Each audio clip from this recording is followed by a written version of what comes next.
Hey, this is Brandon. You're watching the series where I solve every LeetCode daily and then get it on one line. Let's take a minute to read this. When you bite into that burger, you're really just a piece of the universe consuming another piece of itself. If you go for the nuggets combo, then you've got to monitor both the drink level and the dipping sauce level. Okay, so the idea is we have n stores. We have these quantities of objects. We can only give one type of object per store. It's kind of confusingly phrased, but if you've seen these before, this is actually like a dead giveaway. It says minimize the maximum number of products that are given to any store while giving away all products. What you want to do is binary search for it. That's like the trick. You say, what happens if we try and give 6 products away to each store? You'd say, all right, well, store 0 is going to get 6. Now we have 5 of this left. Let's put it here. Let's say you have like n is 6. And then we have like our quantities are 11 and 6. And we're saying, what if our threshold is also 6? So you'd say, all right, give the first store 6, give the second store, or I'm sorry, 6. So we have 5 left. Give the second store 5. Now we have 0 left. Give the third store 6. Now we have 0 left. So we did it. And this does work. We can achieve a maximum number of products per store as 6. But what happens if we try like 2? If we did 2, then we say, give the first store 2. This is 9. Give the second store 2. It's 7. Give the third store 2. 5. Fourth store 2. 3. Fifth store 2. 1. Sixth store, we give it this last one because it can't have both. And now like we still have products to give away. So 2 doesn't work. So somewhere between 2 and 6, one of these works. The answer is, I guess the lowest one that works is 3. The idea is like of all of the different answers you could get, all of these different maximum products you could give to any store, 7, 8, 9, 10, 11, 12, ... At some point, exactly right here, but at some point, everything before that isn't going to work and everything after that is going to work. So like if you can give, let's say like 100. If you can give 100 products to a single store, that's like, we're aiming really low. That's all we care about. All right, well, you give 11 products to the first store and then 6 products to the second store, so you're good. And both of those are below 100. So you can get away with this as your answer. But like that means also necessarily you can get away with 101 as your answer. And similarly, we tried 2 that didn't work. That means 1 won't work either because we're like that much more screwed. So you binary search for the answer is the idea with these. And then what your binary search does is it plugs in some threshold, try 3, try 5, so on. And then we have some other sub function that says like, okay, I'm given a 5. Let me try that. Let me go through the whole array and do that. The technical term for this is actually a parametric search. That's what people call this. Let's actually write it out though. I'm going to just have the function first. Function of threshold for y in q, and I'll say store equals n, and we're going to decrease that by 1 whenever we can. Y, do we want to do for y in q? Yeah, we do. How many stores do we need for the yth quantity? So for 11, if let's say we're trying a quantity of 3, that means we needed to spend 4 stores to do this. So it's going to be something like y over x, but we want to round up. We don't want to round down. So one way you can do that is just y plus x minus 1 over x. Looks pretty good. And then in the end, we're just returning, do we have any stores left over? So stores greater than or equal to 0.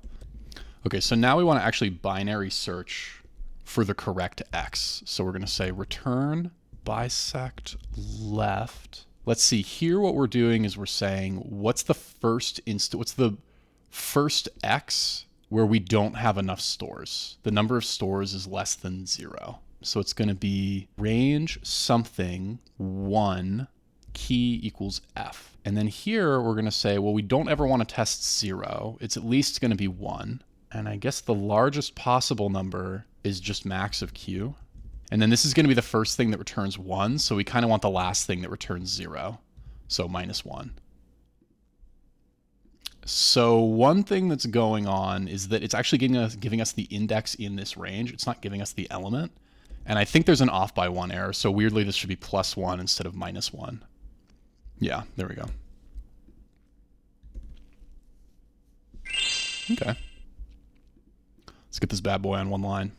So right off the bat, it's basically going to be this, except instead of f, it's just going to be this lambda function.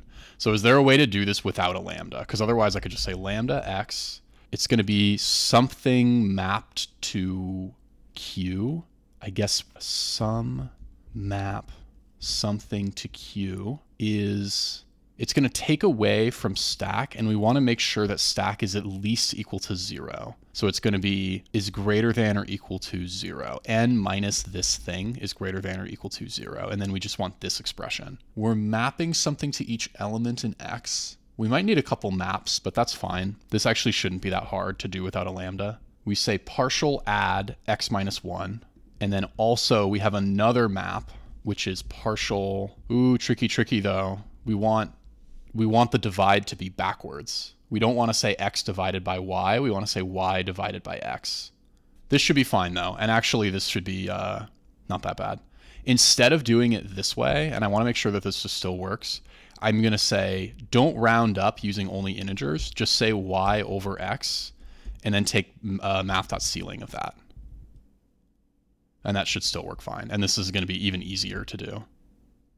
True div is what I want. Good thing I looked that up. This is fine though. This is fine. This is the same problem as dividing X by Y, but this isn't that bad anymore. Because what we can say is partial multiply 1 over X.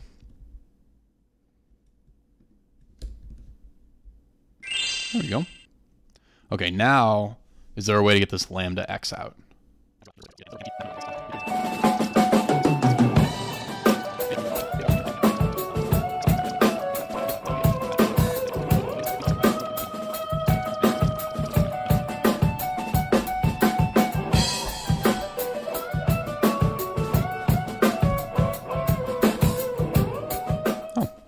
There we go. Oh, no, we have to do one more thing. It was a little too good to be true. This list unpacking. Right here, this whole list. If this just fully unpacks, we're screwed if quantities is like giant. Like, and I'll even show that. Right here, if we have 11 and then 1e5. I mean, it'll be okay because it'll unpack the whole list and then be 1e5 times 2. But it'll still be like decidedly slow. We don't want it to do that. We want it to only greedily unpack. I don't know. Well, so we can't just get rid of it. We can't just have this.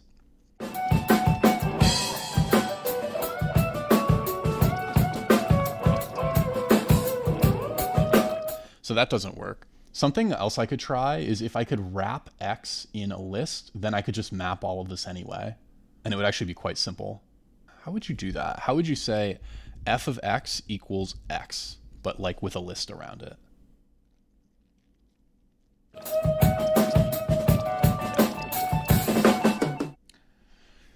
I don't think this would work. And it's moot anyway, because the whole idea of getting X encased in parentheses is that then we could have composed functions. But like if it requires composed functions to do that, then it's pointless. Damn. This one got away from me. Lambdas win again.